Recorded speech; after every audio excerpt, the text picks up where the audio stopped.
Mr. Rothschild, how you doing, sir? Can you tell us what went on at the Bilderberg meeting this year? Sorry? Could you tell us what went on at the Bilderberg meeting this year? I didn't get that, actually, no. The Bilderberg? You weren't there? No. Not this year. What went on last year? No, I wasn't there last year. I think that was my cousin. The cousin was there? Yeah, I think so. Okay. Do you have a couple minutes for us, Mr. Rothschild? We had a few additional questions. I was asking a question inside of, as I was saying that the Federal Reserve was one of these organizations. It's one of these organizations that a lot of people say is the source of inhumane projects all across the world because it's a private entity. That was started by your family. No, it's completely untrue. I was asked that earlier. It really isn't true. No. Jekyll Island? Jekyll Island, 1913, sir? I mean, but sir, just one thing, we could go on about how, your family committed all these acts against society, but we just want to let you know the New World Order has no legitimacy. And that we as a people are not afraid, and we are waking up to the robber barons and the big banksters who are looting this economy with the Federal Reserve. Well,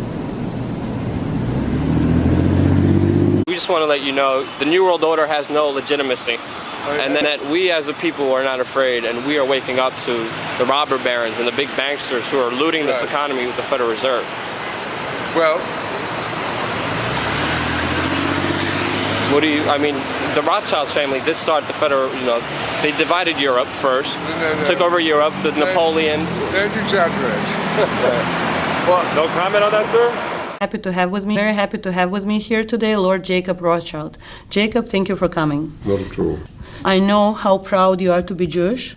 Yes. I know how Zionist you are. Right. And I know that it comes from the family, but it's also very personal for you. And I also know that you didn't grow up actually in a very Jewish environment. So I want to understand, what does it mean for you to be Jewish? I mean, if you look at my family history, my father, although he wasn't religious, he was interested in Jewish life.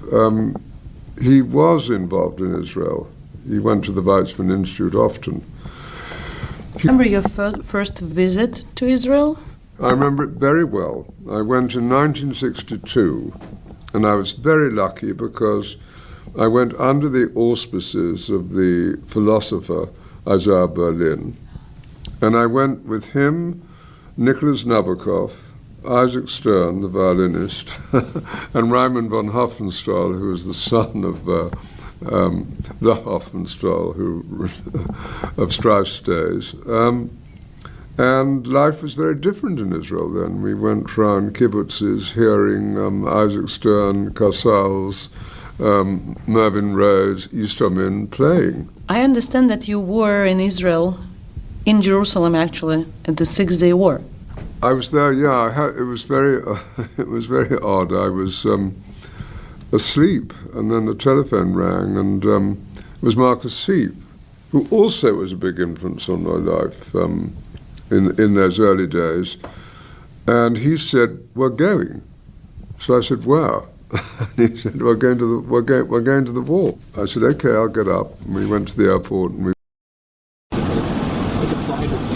That was started by your family. No, it's completely untrue. I was asked that earlier. It really isn't true. Jekyll Island? Jekyll Island, 1913, sir? I mean, but sir, just one thing, we could go on about how, your family committed all these acts against society, but we just want to let you know the New World Order has no legitimacy. And